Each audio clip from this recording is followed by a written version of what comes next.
Du lytter til Samtaler fra en herrebarber. Programmet er sponsoreret af 1937, The Art of Masculinity. Any man's relationship with your father, I don't care if you're gay or straight, it's always the same. It's always grounded in something similar. It's that you're always somehow viewing your life through him and looking for a level of approval from him. And even if you say you're not, I don't believe you. I think that there's a sense, at least at some point in your life, you're looking for that. You want him to say he's proud of you. Mit navn er Jonas, og jeg er herrebarber. Det har jeg været i 12 år. Til daglig driver jeg barberen i Vognmagergade i hjertet af København. Jeg håndværker til fingerspidserne. Jeg klipper hår, barberer og samtaler med byens mænd. Jeg tror, når vi mænd er sammen med mænd, slapper vi allermest af. Og vi kan tale om hvad som helst. Alt fra fodbold, politik, penge og naturligvis kvinder.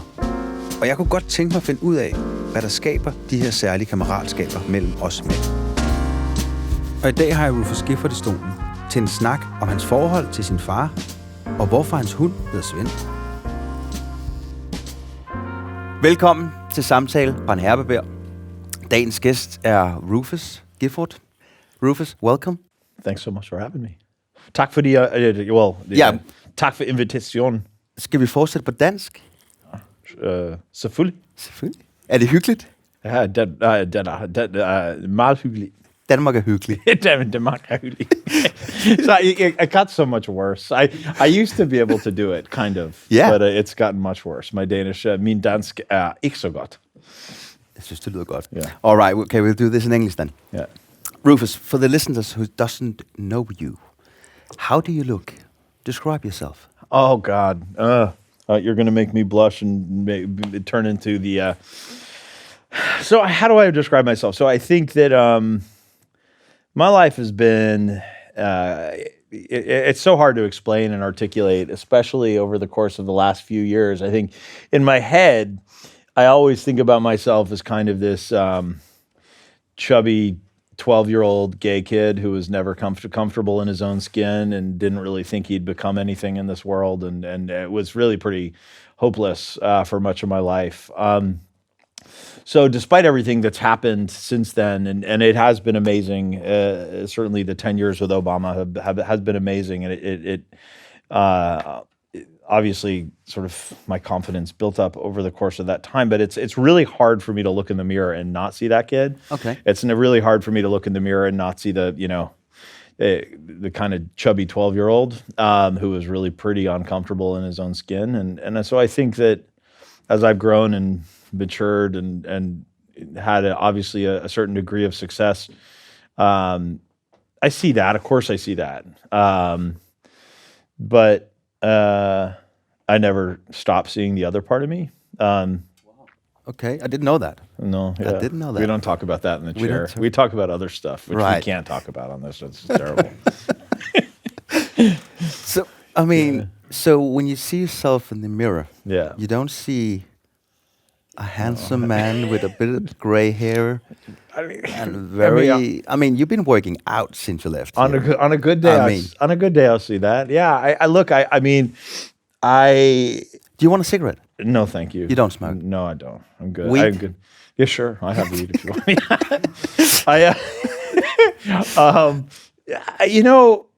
I guess, on good days I see it. I think it's one of the hardest things that I've dealt with since the end of the ambassadorship. And it's so hard for me to describe to Danes what the ambassadorship meant to me. And I think when I arrived at this summer of 13, I had no idea what to expect. I was 38 years old. Or I just turned 39, I guess.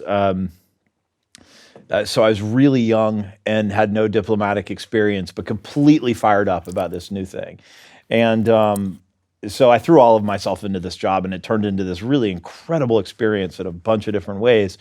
But then, Trump wins, we have to leave immediately. And I am a 42-year-old retired ambassador who has to figure out what to do with the next sort of 30 years of his life. And that's been really hard. So, there were times during the ambassadorship that I'd look into the mirror and I'd feel pretty damn good about myself. But I will tell you that in the 2.5 years since I left, that I look in the mirror and I see something that's completely different. And I constantly question, like I think all people do, men, women, whatever, what your purpose is. And I think for men in particular, there's a sense of really needing that belief in yourself, that purpose, both professionally and personally.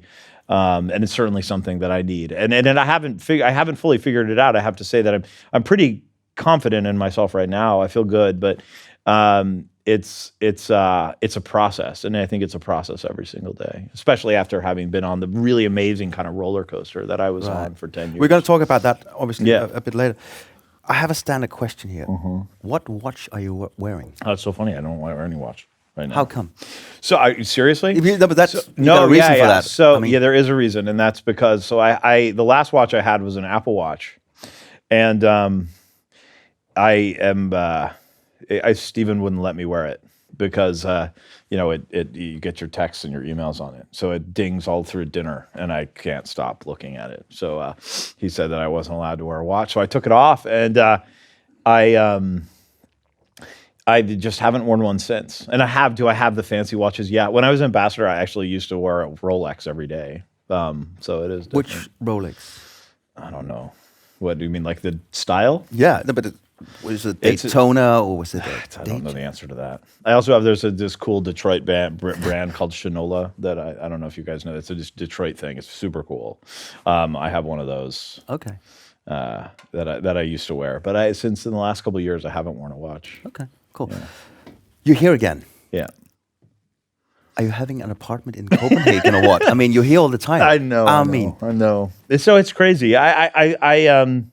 One of the things I've realized since I left the ambassadorship is so many people, they do one thing in their life and then kind of leave it all behind and go do something else. And one of the things I was really insistent on was trying to, even considering the new administration, do everything I could to build on the relationships that I created while here. And I think you realize that when you're here, you don't really understand who you're meeting, and you don't understand that there's something pretty special here, the relationships that you have. What's that? I mean, because we don't know here. No, I know. I mean, we don't see that. I know. It's like...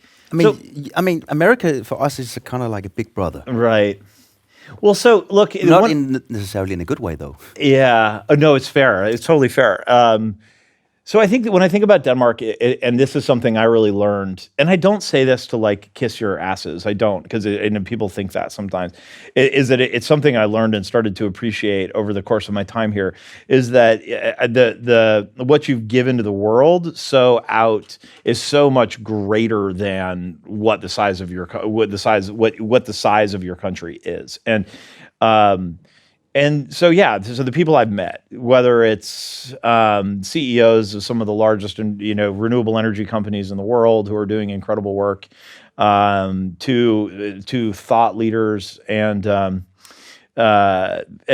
cultural leaders in different ways, they have influence that I don't even think they fully appreciate. And so, I've always said that I think Danes are good at a lot of things, but marketing is not one of them. And I've do what I always think. What do you mean by that? Marketing? I mean, so I don't think anybody knows what goes on in this part of the world, and it's I think Scandinavia is something very special, and I really do. You've created this, and it's not perfect. But first of all, perfection is so fucking boring. I'm not interested in creating a perfect society. Once you've created that, it's like there's nothing else to do. So that's boring. But there's something that's really special about Scandinavian culture, and Americans we don't have a clue what that means because they don't really travel here. I mean, some do, but the more educated ones who would know anyway.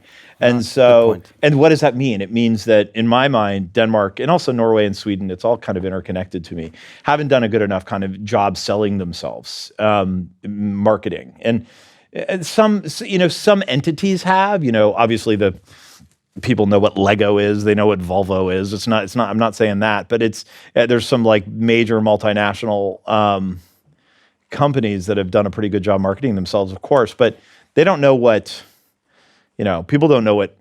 So I will say it this way, that you don't understand Denmark unless you understand two concepts which you guys live, which defines everyone in this room's life, whether you like it or not, and that's hygge and jantelov. So, and the two concepts dictate kind of everything that you all do. and you don't get a good sense of Scandinavia, the people who live here, unless you understand these ideas. And you can't learn them in a textbook. You can read what that means, but you don't know until you see it and feel it, kind of.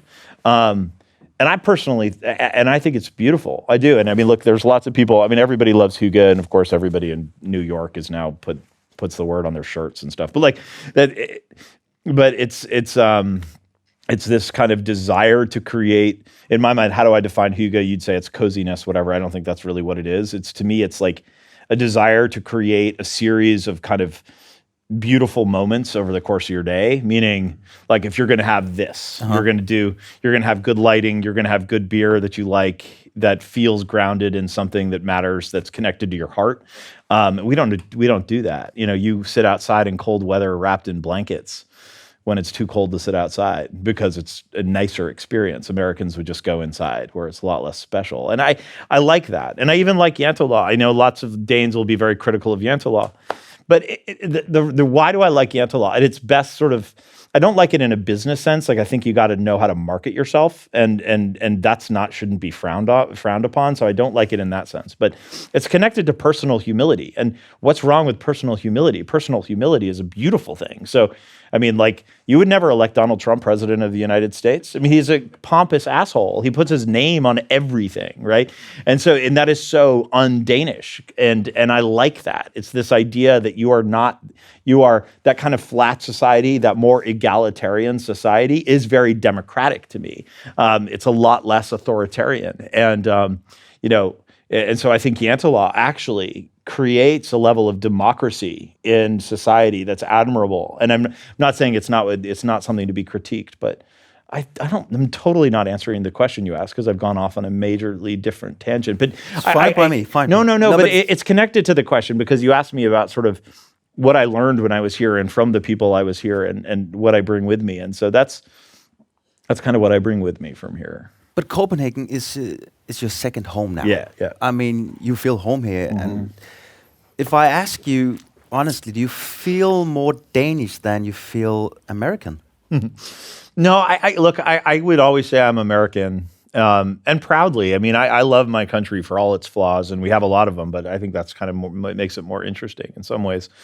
But I also am someone who's constantly striving, and I think it's actually very American to always want to try to improve yourself and always want to try to make yourself better. It's this what we say we're on this path to form a more perfect union. And can you form a more perfect union just by the people who exist inside? No, I think you got to learn from other people. And so ultimately what I do now from a business standpoint, I do a bunch of stuff domestically, but it's also about exporting some of the knowledge that I gained here and bringing it home. So. Exactly. What are you doing? Yeah. Are you a politician now? No. I tried, and honestly, it was one of those. Have you things. ever been a politician? Not really. No, well, right. so I was because we talked about this for so many years, and quite frankly, I've never quite understand what exactly is it you do. That I do. That's totally what fair. does an ambassador do? Oh, that's a good question. Thank you. So it's really hard to answer because every day. Reason I loved the job is because it was so different from anything else. So. I did it in a very different way, as I think most people know. And so I'll describe it kind of generally speaking, and then I'll say how I did it differently. So the ambassador is this. So an ambassador's job is to do everything you can with an American lens, to make the partnership between the United States and Denmark the best as it can be, while always advocating for American interests. That's kind of what the job is. How does that kind of manifest itself on a day-to-day basis? You read the headlines every morning like you would in lots of different jobs. You find out what's going on in the world, focusing on what is specifically connected to U.S.-Denmark. And that could be everything from a military surge in Syria to Apple investing in some small Danish city to a political development in a government shakeup of some sort, to some sort of cultural thing, all of it. Mads Mikkelsen or Nikolai Coster-Waldau getting a new role in some American TV show or whatever. All of that is stuff that we learn, and it's all part of our job. And then it's a lot of stuff outside the office. You're constantly at Christiansborg. You're constantly meeting with CEOs and business leaders. You're constantly at universities and gymnasiums, traveling the country a lot. Typically, I would say this. I remember a few ambassadors before me described that my new role before I arrived is, so you're going to be the third most important person in the country, which is so hilarious in America. There's the Queen, the Prime Minister, and then the American ambassador. And I was like, that can't possibly be true. And that's not true. But I think that that's the way a lot of Americans view themselves, is that sort of you're on this huge, beautiful house north of the city, and everyone comes to you, and they're honored to be invited, and you have these beautiful dinners. And we actually did a lot of that stuff, and it was great. But it was also not particularly interesting to me. So what I wanted to do is actually get out from behind my desk and go to places that ambassadors haven't typically gone.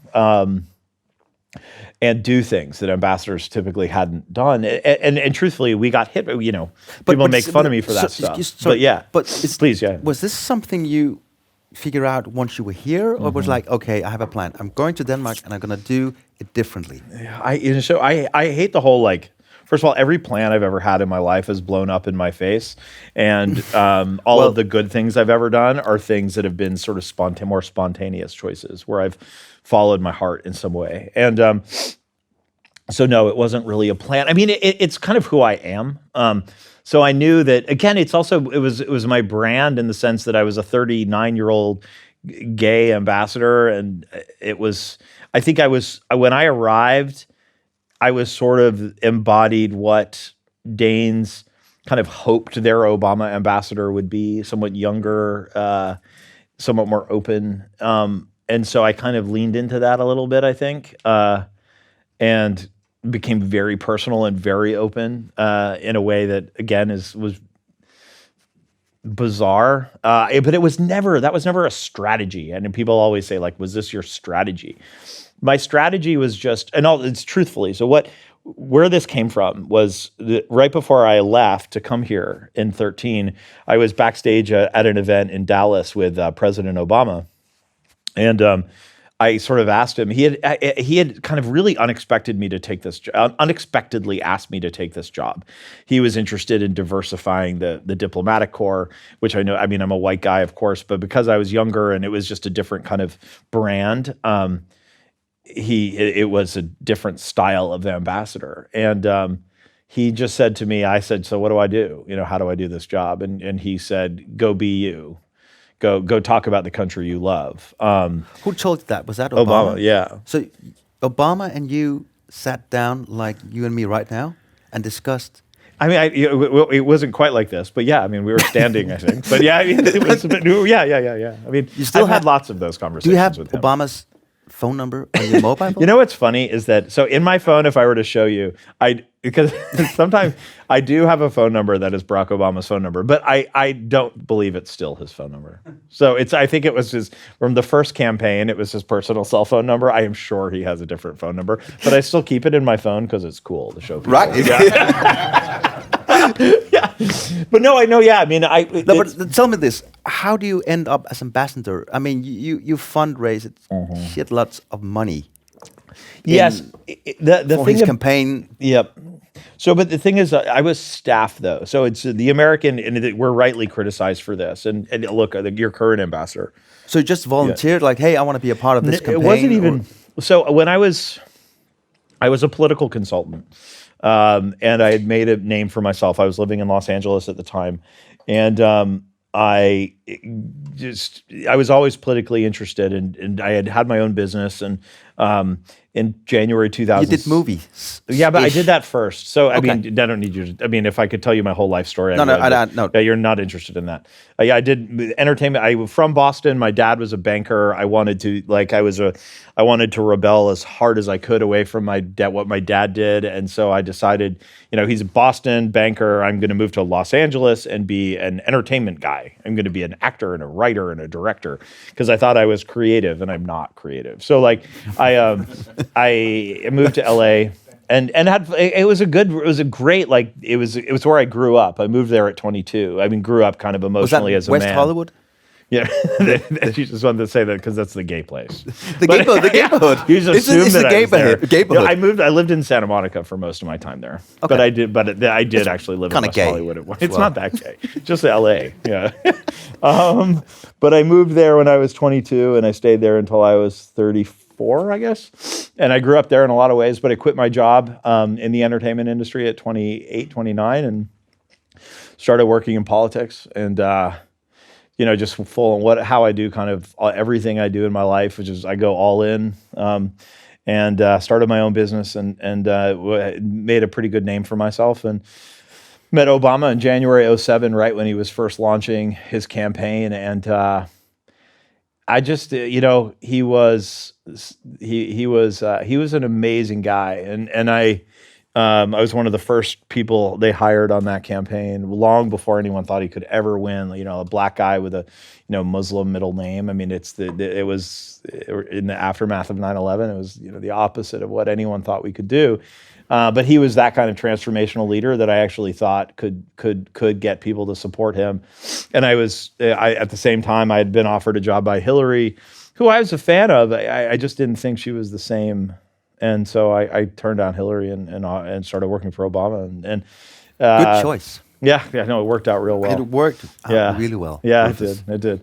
But and I worked on both campaigns. And so the first campaign I did from California and moved to D.C. after we won, and I took a senior job at the Democratic National Committee for the party, and then helped run the re-election campaign in 2012 and was the finance director, so was responsible for the money.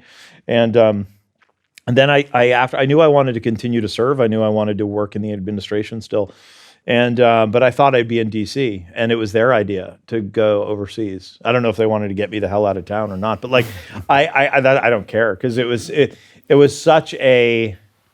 I mean, I'm kidding. That's not what they wanted to do, but it was just a different. It was not something that had appeared on my radar because ambassadors were much kind of higher level than I had ever thought I could be, in my head at least. I had never done an interview before. I had never been a principal, meaning I'd never been on TV, I'd never been on the radio, I'd never talked to the newspapers.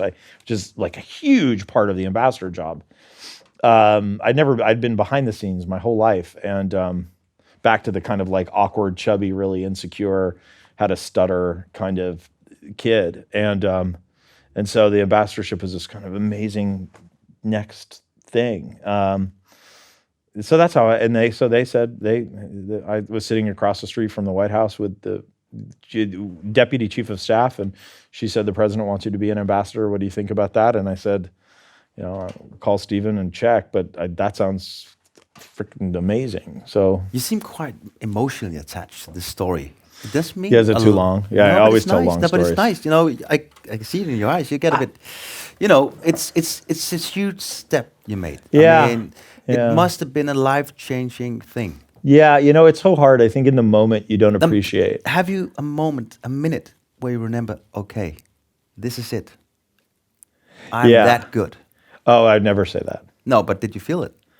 No, I'm that good. Yes, you did. No, but I'm in the right path. This is me. This is exactly what I do. What do you have a minute, or do you remember any time? Yeah, it is. The problem is, and this is the way I am, and I think it's also a man thing a little bit. It's that the moment you get satisfied with what you've done, 2 seconds later, you're like, well, but then I have to do something better. Right.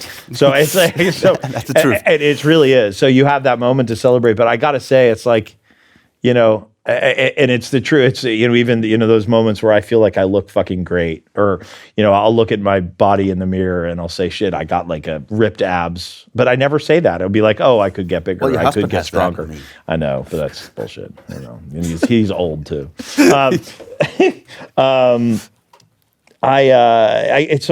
don't think, and this is a problem I don't think I've ever satisfied. When I look back at some of the videos, some of the, it's so random. Like even just a couple of days ago, I was on an airplane and the Wi-Fi wasn't working, and I downloaded a bunch of shit. Or I was planning on streaming or something, and I didn't have anything downloaded on my iPad except for the stupid DR3 show that I did here. So I watched it. I hadn't watched these episodes in years, and I watched it, and it was so crazy. and of course watched them all at the time. But I watched them and I got emotional because I was like, holy damn, man, life was so good. Like that job was amazing. And I did appreciate it at the time, but it's hard to know. It's hard to appreciate it in the moment quite as much as you do in retrospect. It's like when you look at yourself when you're younger and have less gray hair and more six-pack abs. It's you don't appreciate it at the time the way that you wish you had. How was it to do a reality? I mean, I've been doing haircut for so many years now, and the first many years when you came here, it was like you had, I called it the pussy wagon. You were droning by the PT guys. Yeah. Came into the salon and was checking the coffee machine, the chairs. Obviously, me, I think I've been checked, right? I hope so. You were sketchy. Yeah. I mean, and you had so many guys around you. Yeah. And now you alone. And so does it just change anything? I miss my guys though. I don't care about the armored car anymore. I bike everywhere here. So I love biking around the streets of Copenhagen. I love it. So I don't necessarily miss the car. I mean, sometimes I do, of course. It's raining. I miss my PET guys because they're amazing. They just became friends. And I know a lot of people don't do that. And a lot of people tell you don't become friends with them because they view you as like don't become friends with your bodyguard. Yeah. Well, we've seen the movie. Like it turns bad, right? So no, it doesn't even matter. I mean that they look at you as a job. And you look at them as I don't know. They're guys like who come to the gym with me and come to dinner with me. I mean, it's like, how do you not like create a relationship with these people? Their wives' names and their kids' names. I'm the kind of person who always asks questions, so I miss them. And you named one of your dogs after one of the PT guys, right? That is true. That is true. So it was multiple things, but yes, my dog is named. Our new dog is named Sven, and he. But there's three things because we wanted to name. So you yell in the Boston Park, Sven. Yeah, it's hilarious because and we spell it with a D. We spell it the Danish way, not the Swedish way. But like the. So yes, we had a bodyguard named Sven, who was one of my favorite bodyguards, and because you have about 25 of them, and they rotate. You have two at a time. 25 bodyguards. Well, not at once. They're two at a time. So there's just because they work 24/7. So it's and one of them was named Sven. He was just a sweetheart, and because they see everything about your life, right? I mean, in a really weird way, and it's they're sitting there, in the house is different. The embassy in the house is different. But if I'm in Aalborg or Aarhus for the night, they'll be on either side. You book one room and they're on either side of you. And then you have policemen outside of your room all night long until you wake up. And then it's a very intense experience. But so back to the dog. So yes, so Sven was the bodyguard, but it's also a name that felt very Danish. So very sort of, if you were an American, how would you know a name was Nordic? It would be like Bjorn, which is more Swedish, we thought, or maybe Lars, or maybe Henrik. But you can't name them like Thomas or Philip. That would just be like an American name. Right. So Sven, with like SV, no one would do that. And it's also the reindeer in Frozen, so the movie Frozen. So all Americans know what it is because he's a famous celebrity in a big, really famous Disney movie. So this is why the dog is named Sven, and he's blonde and beautiful like Danes are. So like Sven, like Sven. Yeah, exactly, exactly. Yes. Mm-hmm. Because I've been thinking about you are surrounded by 25 men who take care of you. And women. There are a couple of women. Okay. Yeah.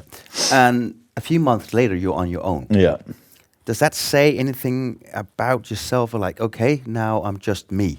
I feel free. I have no attachment whatsoever. I can do exactly what I want. Do you at any point felt, okay, I want to be Rufus?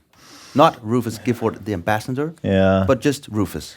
I think so. I think it's So this is how I feel about all that. First of all, I had a great privilege. So I'm not like the queen or the prime minister or the crown prince or princess, or really just the royals. Because you are actually above that. Well, no, because I only had that when I was here. So if I needed to go get a break from all this, I flew to Berlin or flew to London or flew somewhere or flew home, and they leave you at the airport and don't meet you again until you land again. So they stay with you in the kingdom. So they'd come with me to Greenland, they'd come with me to the Faroes, they'd come with me all around Denmark. But if I go to Malmö, they leave me on the bridge and wait till I came back, which meant I never went to Malmö because I didn't know my way around. So it's Did anything else? I mean, at some point was something happening? Was it like, guys? Oh yeah, that happens. Yeah, but it's like a drunk person who will say something, like what kind of like, hey, stupid American. Like, sometimes that, usually it would be like a gay thing, honestly. Okay, but I don't. It never. I usually didn't even know that it was happening. It was some drunk dude over in the corner that was screaming and yelling about something in Danish that I was barely paying attention to. You'd get heckled. So at events, and there'd be like a drunk guy if I was giving a big speech that was open, not like at a corporate thing, but outside, and there'd be like drunk people getting angry at you, and so PET would make sure they're not going to, throw a knife at you or something like that. But no, I never felt. There were times where I felt like, damn, if somebody wanted to take me out, it wouldn't be hard to do that because I was very public in the way I would, be marching in parades and things. But you just got to trust it. And if you live your life, I mean, one of the things I talk about the kind of chubby 12-year-old. I was also paralyzed by fear when I was younger. So like anxiety? Yeah, but phobia. So I didn't phobia for well, lots of things. I mean, it got really bad, and no one really knows this, but when I was in my early 20s, I wouldn't fly for a few years. I was so terrified of flying, which is so random because I fly all the time now. So I was living in Los Angeles. My brother was getting married in Chicago in February, and I drove to Chicago. I mean, it got that bad, which is so stupid. And that was all connected with getting to me. I conquered it. I wouldn't go swimming because I was afraid of getting. I mean, I did, but not in deep water because I was afraid of sharks or whatever it may be. And I was afraid of everything, and now I'm afraid of nothing. And that had to do with taking control of my own life, and had to do with the relationship that I was in that I got out of. It had to do with changing careers. And so it's really, again, I think this is a man thing, is that I didn't have control, and I didn't. It's not that I wanted to control other people. I wanted to control myself. And the moment I started to control myself and kind of paved my own road and made my own choices, it's the moment I stopped being afraid of everything. And so now, good for you. I mean, congratulations. No, I'd say job well you. done. No, and that's been awesome. But it's because I look at. I mean, people are rich. There's so much anxiety in the world, and it's just, you can't live your life in fear. And you get back to the question you said, were you ever afraid of that stuff?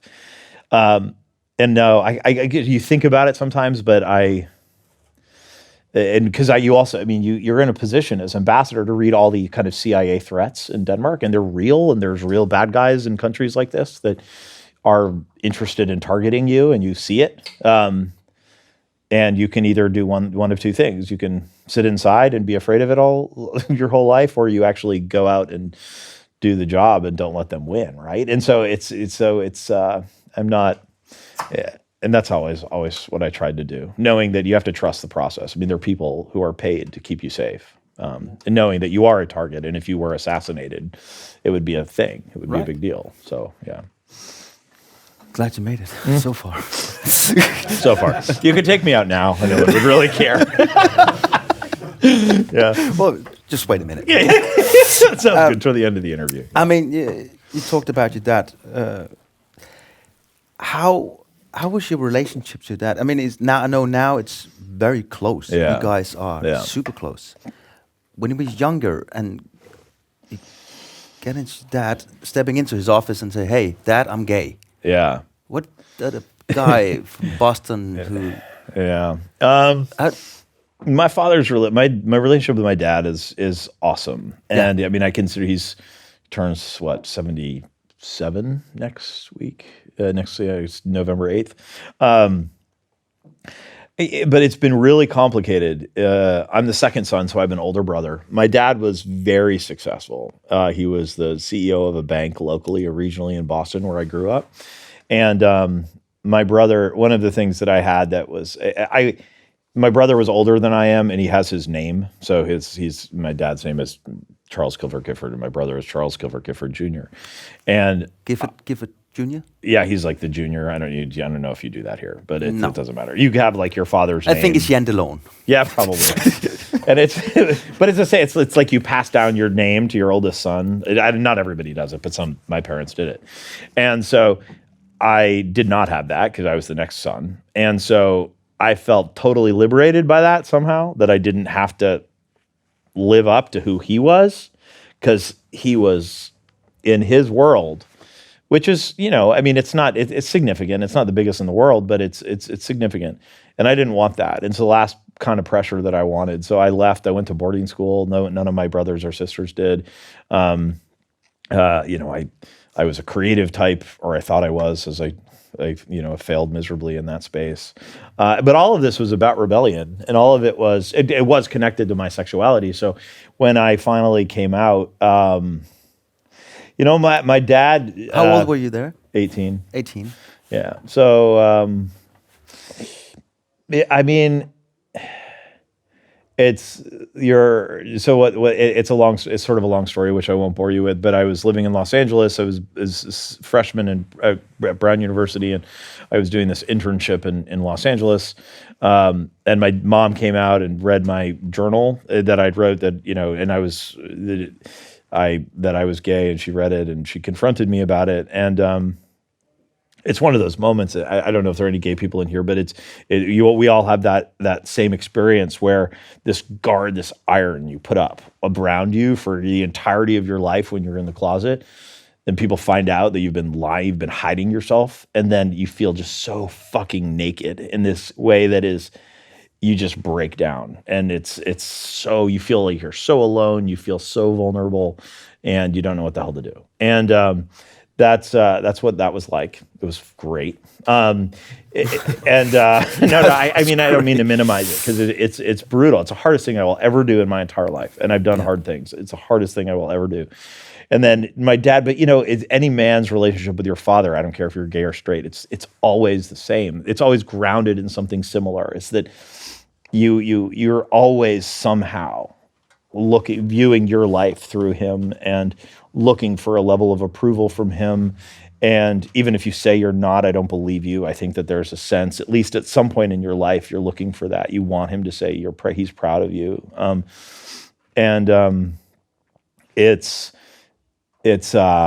Yeah, I mean, the first days were awful. I mean, they're not religious, so it wasn't the way you'd envision an American family responding to their son coming out. It's not like that. They were like, it would have been like a Danish family, but they didn't know gay people. It wasn't part of their culture. It wasn't, they lived in a suburban life, and their only definition for how a man could be happy was marry a woman, move to the suburbs, and get a couple of dogs. And it's so weird, because that's how I live right now. And so it's they literally thought that I would be like dressing in drag, and I was going to be a hairdresser. Well, thank you so much. I know exactly. Thank you so much, Rufus. No, but it's like literally. I've been a hairdresser now for 22 years, and when I was an apprentice as 18, and I told my dad and my mom, and hey, I want to be a hairdresser. Yeah. Are you gay? Yeah. I said no. Right. I just really don't like reading or going to school, and I really like people's hair. Yeah. See? And she's like, are you gay? So I've been living exactly the opposite life. Yeah, exactly. It's so hilarious. But yeah, I mean, thinking, taking that forward. Yeah, I mean, to see your dad's face when you get sworn in by the U.S. Secretary of State to be ambassador, and his, gay kid. I mean, and the word, truly, like growing up, the word faggot was everywhere in my house. It's like was the insult that you used about everybody. So it's like, oh, what, damn that faggot. Not that he was even gay. He was like weak or pathetic or, so whatever that was. And so that was kind of part of my upbringing. And then to sort of figure out who you are in the world. And that was the other part of my 20s, is like failing miserably and building yourself back up, and giving yourself permission to risk and fail. But it made you strong. Totally. Yeah. It made you the one, my sexuality coming out? Right. Yeah, eventually it did. But it took it. It's hard. I would never tell anybody, and I say this, people ask me all the time, it's not going to be this, coming out is going to be good in the end, but it's not going to be this thing at the beginning that's going to be, oh, you come out and everything's great. It's not. I mean, you have to kind of redefine yourself somehow. Right. And not redefine yourself, but you just got to figure out who you are as a man. You got to figure out and where you fit again. And it's just it's like any major change in your life. When you come out, it's a major change, and you've got to adjust to it. But you were born gay, right? Yeah, I mean, I think so. Yeah. You've been with a few women? He knows this because I've been in his chair. No, but I mean, I think I've totally been with women before. Yeah. And you just didn't really like it? No, I wasn't into it. And I mean, so I knew that, I mean, look, if you were to say, like, when you're 12 years old or younger than that, what you're into, who you are, right? It's harder to, when I was growing up, I'm 45, so I was growing up mostly in the 80s, and everything, so when I was kind of knew who I was as a gay guy, or as someone who's attracted to men, in their, like 10, 11 years old, when you start to understand what this is all about, what were the things that were happening? AIDS, so I was going to die. And the only kind of image you had about gay men in the mid 80s was, in essence, lots about AIDS. And then your kind of role model, the only people who were out were like Boy George and Liberace. And neither of them were really even out. They were actually sort of like bisexual. I was like, come on. So there were no role models. So there was just nothing that you can latch onto as a human being, as something that you aspire to be. And there were, or at least for me, I mean, there's lots of people who could want to be Liberace, and that's great. I don't judge it, but it wasn't what I aspired to be. And now it's different. So now you can be a 10-year-old kid and see role models on TV and stuff. Who was your first male role model? Oh, my dad. Yeah. And the second? Liberace. Liberace. God, it's so hard. And I wouldn't have said. Who inspired you? I know Obama. Yeah, Obama certainly inspired me. And a lot of it will be political.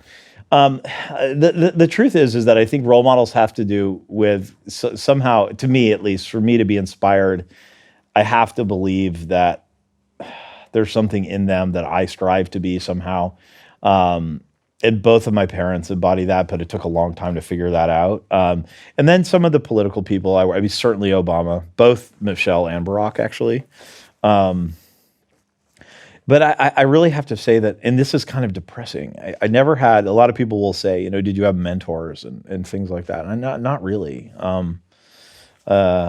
I had a lot of really good friends, but there was no one ever, I will say this, no one ever took me under their wing and said, I want to help you get through this part. No one ever I said did that a few times. Every time I do a haircut. No, you definitely give me advice. I always take it too. Yeah, it's really good. No, it usually is really good advice, actually. I think we had a lot of funny times together, but a single one was in the salon once, an evening where we would listen to rock music. Yeah. You really like American old school rock music. Well, REO Speedwagon, Toto, all that. We rocked out to that. And it was all because he was alone in the salon, so he wouldn't be judged by the other people. So it was like, because there was always like, but then he brought out this like 80s American rock. It was good fun. Yeah. I mean, I can't say that I listened to that on my own, but it will always remind me. What do you listen to? It varies. It truly does. I mean, I don't know. It goes from one genre to the other within a day, honestly. Okay. And it depends on my mood. I want to go back to a bit of the politics. Being gay in America and a politician, how does that work out? Is that a good thing? is that a bad thing? Is it something that the Democratic Party right now, it's almost a good thing. I mean, if you're trying to win an election in the middle of the country, it wouldn't be a good thing. But I think ultimately I think it's good. But it's not. In the Republican Party, it would not be. But I don't know that it would be that different than in Denmark. I mean, there are going to be certain parties in Denmark that would be less excited to elect a gay person. Although I heard, I don't know if this is true, I heard Rasmus Paludan is gay. Is that true? I have no idea. Is that true? He's gay. Yeah, which I just think is well, I should say surprising. Yeah. Yeah. When it comes to Danish politics, how do you think the new Socialdemokratiet are doing? The what? The Midte. Oh. Our new well, I will minister. say this, that one of the things I never do is tell people like how I feel specifically about Danish politics, because I've tried to be very neutral about who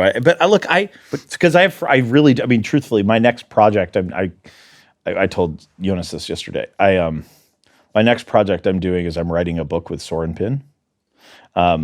Because I love that guy. I think he's hilarious. And we disagree on so much stuff, and I think that's fantastic. He's sort of more American than I am. He's like obsessed with he's like obsessed with Ronald Reagan and I'm sort of obsessed with Denmark. So it's going to be a fun, and I think we have a great relationship. And I met him early on during my time here, and he thought he was going to test me as this like liberal Obama guy. And he hated Obama, and he was like, and I gave it right back to him, and it's a good relationship. So we're doing this project together. If he was to vote, well, and you see, I'm not going to answer that question. What party would I vote for? Or a person? I'm going to tell you who I like, but I'm going to be I think everybody probably knows who I don't like, but I'm not going to make it political. But no. I love Margrethe Vestager. I love her, but I love her as a human being too. I love Søren Pind. I loved Helle Thorning. As these are people who I think were people who not are in Danish politics anymore. Yeah, that's why it's safe, right? Yeah, none of these people are actually elected anymore. No, I made great friends with your ministers. So these are people who I had to work with. You know, Nikolai Vammen was your first defense minister, and I the number of things I had to do with him, and in a very important way, because we're talking about actually sending Danish special forces to Syria in the counter ISIS stuff early on. But he became a personal friend, and that was true of virtually every party. I could come up with examples in most of the Danish political parties of people who became personal friends of mine. And this is the other thing I would say about it, is that there may be, obviously it's I might have issues with DF, with Dansk Folkeparti personally, but it was always really important that never became something that was a thing, because Dansk Folkeparti is very pro-American. So they were very pro-NATO, very pro. So I would go to Christian Tusindahl on a very regular basis and say, we need your. And who would tell me to do this? Lars Løkke would say, will you please go ask Christian Tusindahl for support? Or someone, it wouldn't necessarily be the prime minister, but maybe someone in the foreign minister say, it would be really great if we could get the U.S. ambassador to weigh in with DF on your support for some parliamentary bill that would somehow engage the Danish military. And so you always had to be sure that you did that. And that you kept whatever personal beliefs that you do have. And this is what drives me crazy about the current administration. Whatever personal opinions you have about some policy that any Danish political party has, that you keep those to yourself, and that you make sure that you are focusing on what matters. And I'll give you an example.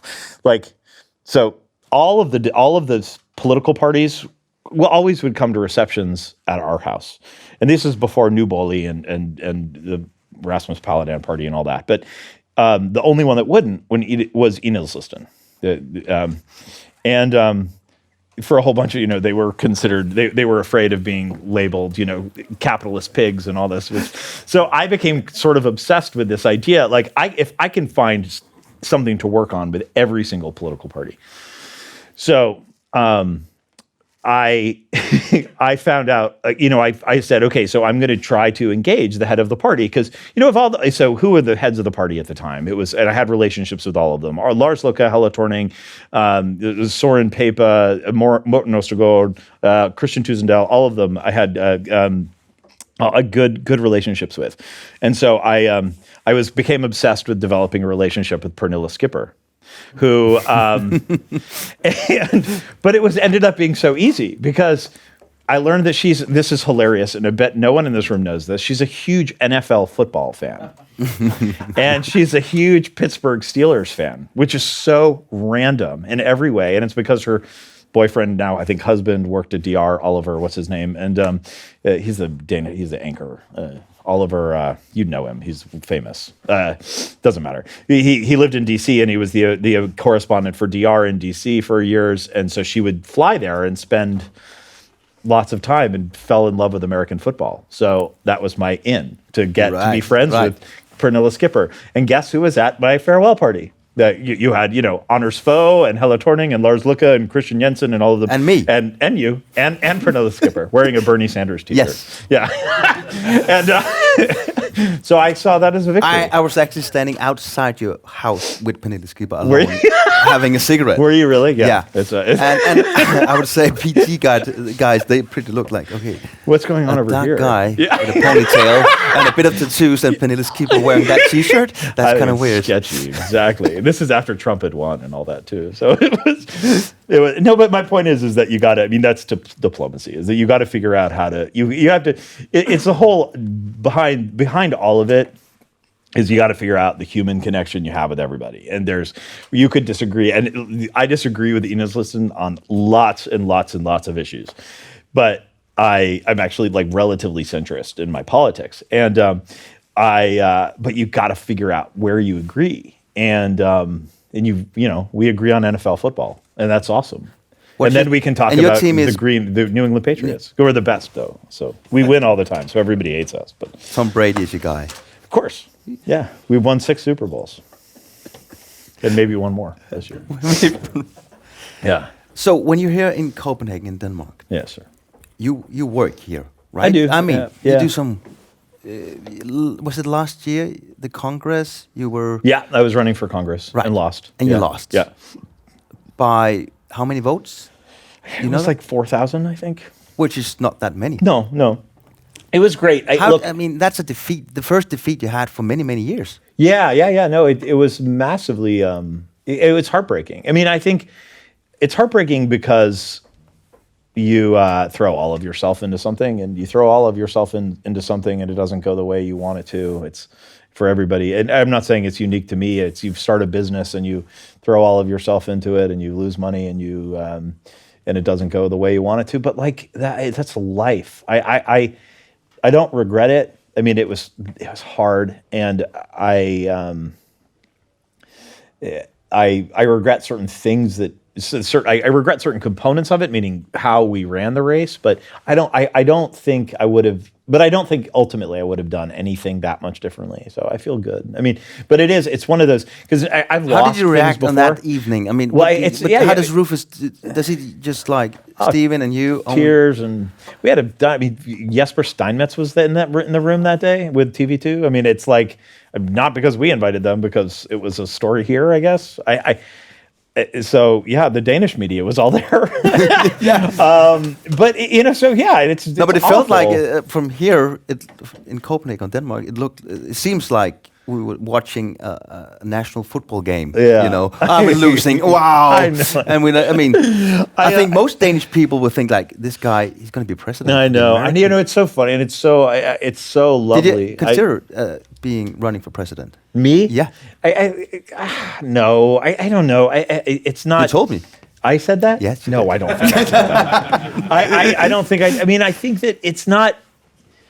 I think there was a time where I really believed running for office is, so I will say this, before I got to Denmark, the idea of running for office was never something I was comfortable with. I said that before, that I had never given a speech. I couldn't talk in public without stuttering for years of my life. So the idea of actually doing this, being a politician, was something I never got. But then I did enjoy the public part of the job here very much. And so I thought I would try it. And this, I wouldn't have run had it, if this is the story, our plan was to stay in Europe. So Hillary had asked us to stay, and Hillary was going to win. And so she calls you up and say, yeah, well, it was her people, but not her specifically. Okay. But it's all of the European ambassadors who are Obama appointees. She said to through her shadow State Department that this is the arrogance with which they ran this campaign. Essentially said, we want you all to stay. And so Stephen and I were like, great. We were going to be here until probably the fall of 2017 when she appointed a new ambassador, which was standard. And we were going to move to London. I was already looking for jobs in London. And, it was kind of like, my work here is done. We have universal health care, the Paris Agreement, and, gay marriage. It's kind of everything I've been working for. And and then Trump won, and I essentially said, and when Trump won, I knew I had to leave in 10 weeks, and it was, it was a country I didn't recognize, and honestly, it's been so much worse than I thought it was going to be. But it's, and so we said we just had to go home and do something, and continue it wasn't the time to stop the fight, and so we went home. And I hadn't lived in Boston in 20 years. Stephen's from Boston, so he lived there more recently than I had. But and one of the things I thought I could do was run for office, and that there was an opportunity that came about, and so I jumped at it. Ultimately, you won't know this term probably, but it would have been virtually impossible for me to run because of something we call carpet bagging, which I don't even really know where the term comes from. But in essence, is they didn't know me. My family was all there, but I hadn't lived there in 20 years, and so in essence, I left after college, and now I was 42. I left at 21, 22. I came back at 42 and essentially ran for office, and I was running against the woman who ended up beating me. Her tagline was "Born, raised, stayed." So like, how the hell am I supposed to compete against that? I mean, I mean, she's like coached their kids' soccer teams, and I'm not, I hadn't lived here. I had some really amazing work experiences, but I wasn't grounded in the community. And if you're going to run a race like that, it's impossible to win. So, and it was the year of the woman and all those things, which I think is a great thing. But, it would have been hard, but I don't have any regrets. I mean, no. I really do believe one of the things that I love about the U.S. is that you're never defined, but you're not defined by your failures. And I actually don't think you're defined by your successes. I think you're defined by how you respond to failure. So every successful entrepreneur, businessman, politician, whatever it may be, they've all had massive failures in their life. Is that why Trump is the leader of your country? What happened? What happened? I don't know. I wish. What do you think? I mean, what happened? The sad part is I do know is he tapped into. So look, this is the thing about Trump is that what was really interesting is for us is he's a very different politician. I mean, he claims he's a Republican, but there's really nothing that Republican about him. He's, if the Soren Pins of the world hate Donald Trump because he's kind of the anti-Reagan. I mean, Reagan was a globalist. He was a free trader. He was very pro-immigration. And so this idea that you have Donald Trump, who is a nationalist, a populist, and very xenophobic, it's kind of the opposite of what the Republican Party has been historically. And what did he do? He did exactly what the European nationalists do, is it appeal to this very kind of, I mean, because the guy named Steve Bannon, who maybe a lot of you have heard of, he's sort of a student of European right-wing nationalism, and whether it's Nigel Farage or Marine Le Pen or whomever it is, and he ran his campaign, and he was the one who was telling him over and over again, scream and yell about immigrants, scream and yell about globalism, of free trade deals, of corporate greed, of all of this, of being screwed by your allies, even your best allies, screaming it. And he did it, and it worked, is the scary part, because this is true here too, because in Copenhagen, where things are pretty good, people live together, there's prosperity, and it's an incredibly cool city, but then you go a couple hours away, still in Denmark, and it's an entirely different experience, right? I mean, we all know that. And it's and that's the same thing in the U.S., is that our cities are so vibrant and so modern and so interesting and so much going on. And then you get to the middle of the country, and it's really forgotten. Thank you so much. Yeah, you need a beer. Yeah, totally. I know. And so that's what.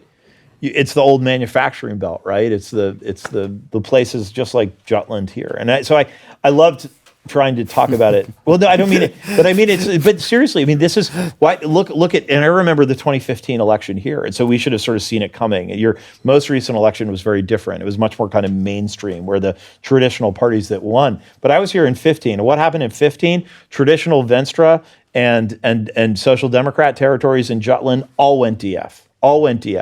And why was that? Because of immigration and globalization. And so it's the exact same political trends that we saw.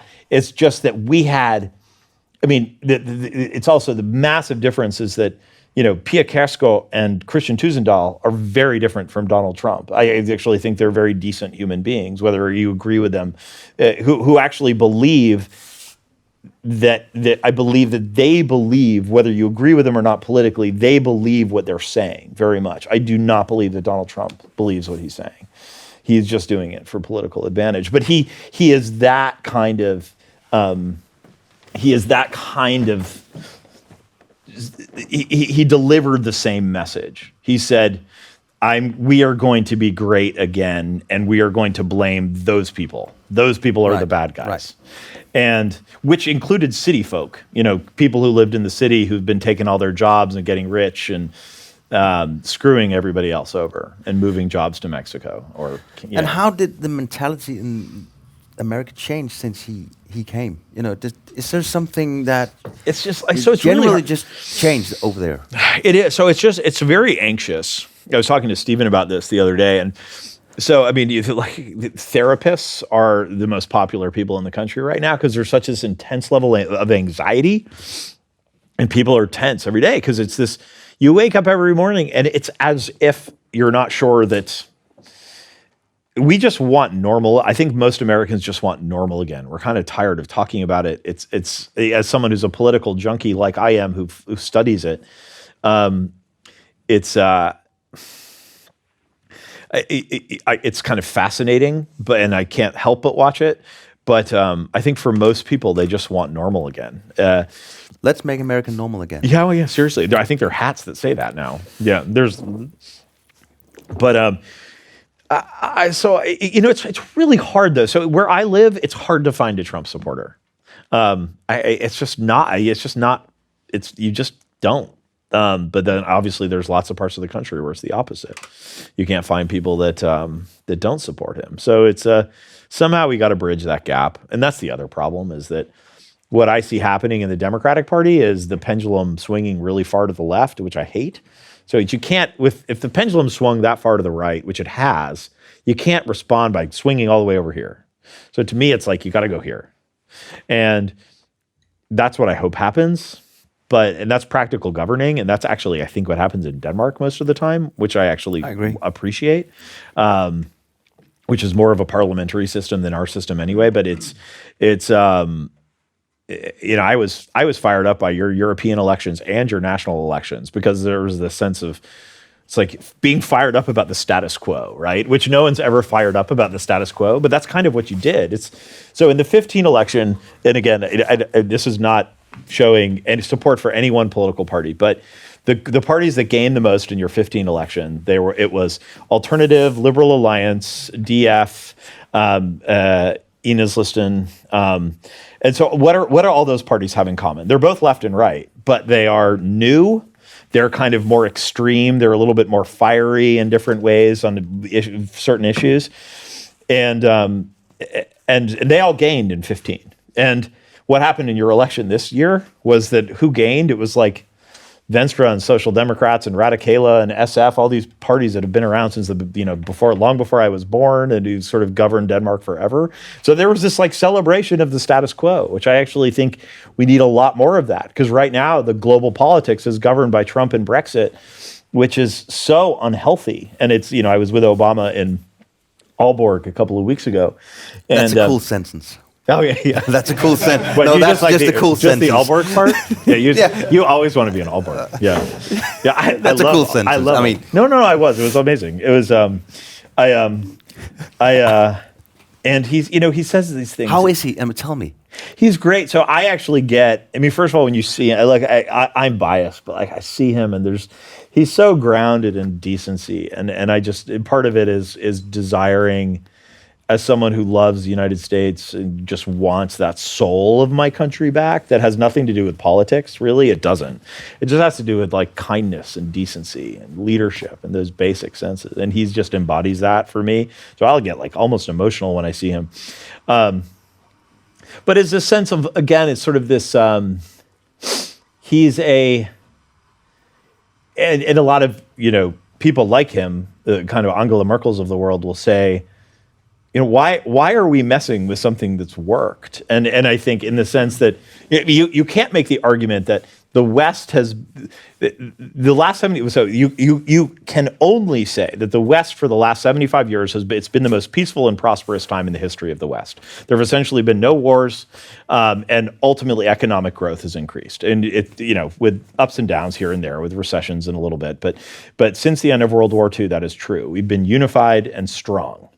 And you have so why mess with something that's not broken? But the fact of the matter is people don't see it that way, obviously. But I also think it's part of, there are a lot of people out there, I count myself as part of this generation and everybody younger than me that has never experienced that great threat, really. I mean, we've lived at a time of peace and prosperity for the most part. Yeah. And I'm not saying there's not people struggling. Of course there are, and there are lots of them, including in my own country. But they're not struggling nearly as much as they were 100 years ago. And I think we lose sight of that. And so when things turn bad, we constantly point fingers and try to blame somebody, and that comes out of our politics instead of trying to figure out how to come up with constructive solutions. And I think it's easier to do that in a parliamentary system like yours than it is in ours. It's a very clever thing to say, Rufus. Oh, I don't know. No, but it is. I respect you as a human being. You're not a politician anymore, but I respect you as a man. Tell me this: what is the American dream? What is it about? I've been hearing about it since I was a child. The American dream. Is Rufus living the American dream? The American dream is hope. That's all. It's hope. It's one word. Yeah, it's hope. It's this idea that it can get better than what it is now, and it's grounded in this idea that nothing matters. You're where you're. I mean, meaning what? So I should say it this way: that what matters is hard work, grit, decency, being good to people, all of that kind of thing, as opposed to status, what family you were born into, your last name, your race, those kinds of things. And, of course, that's all complicated in the United States, like everything about us is complicated. But I think that it's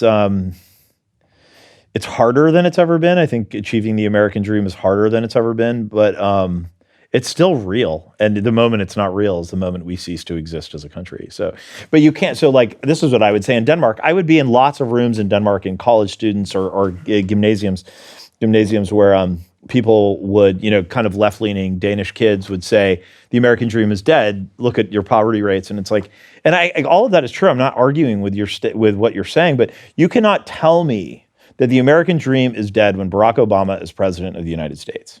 He is the walking embodiment of everything the American dream represents. He is born into a family with that broken marriage. Parents never married. His dad is African Muslim. His mom is a white woman from Kansas who dies of cancer, is raised by his grandparents in Hawaii, and becomes president of the United States. That is the American dream in a nutshell, in its kind of perfect way. But it's also, the American dream is also being the first person in your family to go to college. That's also the American dream. And what's the American dream for you? I mean, what do you want to achieve? What is your plan, Rufus? It's a tough question. I know. No. It's I don't know the answer. In the moment, if I tell you the answer, it's going to change next week. So don't listen if I say it. But this is what I feel, and this is how I kind of live my life.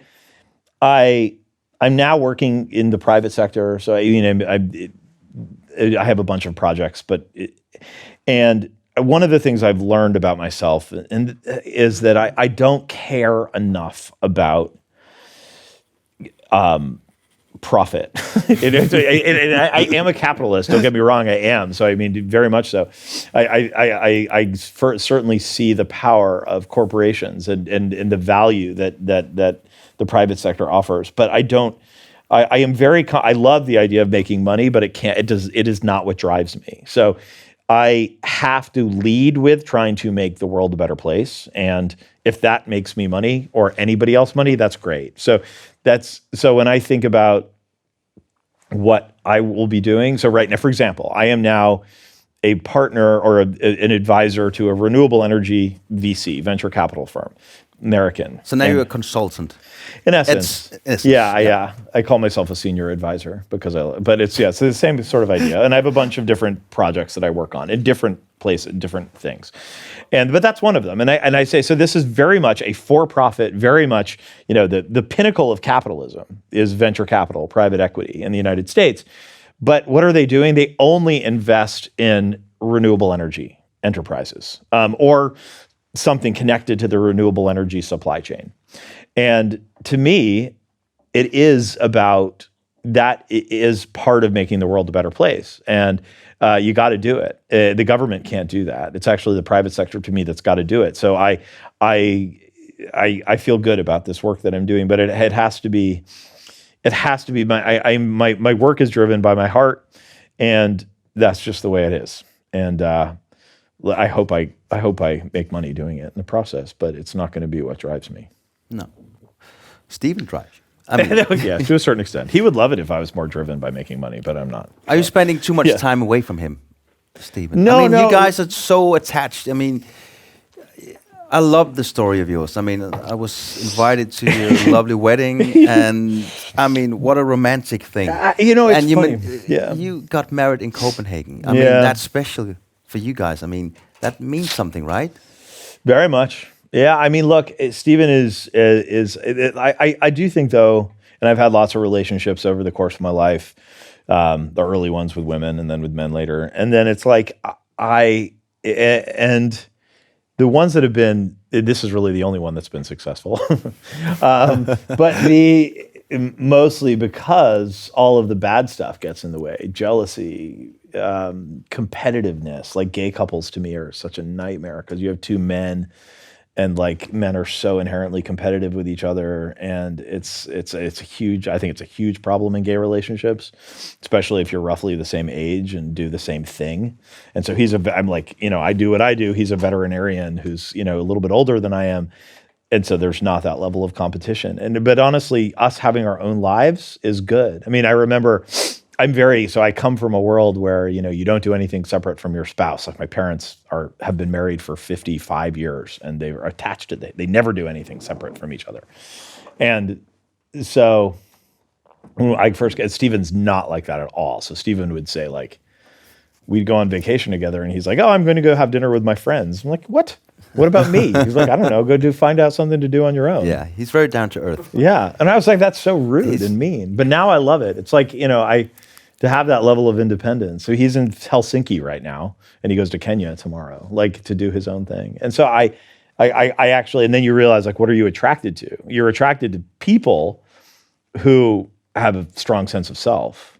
And that's what Stephen is. So it's like, it's not, if he was sitting home waiting for me to come home, that's actually not sexy. Like, it's great. I mean, I suppose that, you know, it'll be fun to see that I know everything's taken care of at home, but I would rather have someone be with someone who's, you know, doing their own thing, finding their own soul, like has their own personal personality, and their own drive. And he's very much that. I really appreciate you coming, and it's a great pleasure. I mean, you're a great man, you're a great husband. Yeah, no, I appreciate that. You will say that stuff. No, but I think you inspire a lot of people here, and thank you for that. Thank you, and thank you much for coming. I should say this too. You know, one of the things my relationship with Denmark is something that I don't know that Danes fully understand how much it means to me, and I can't say it enough, because this is truly what happens, and it's happened to me like 3 or 4 times now, where I'll land at the airport after a red eye from the U.S.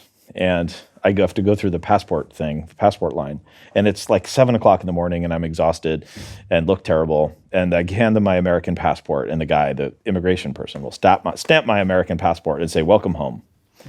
and I get, like, it's just I can't tell you. I mean, it's so, you know, that it just means the world to me. And I hear that, you know, whether it's on social media or on the street. And, you know, there's so much privilege in that. And I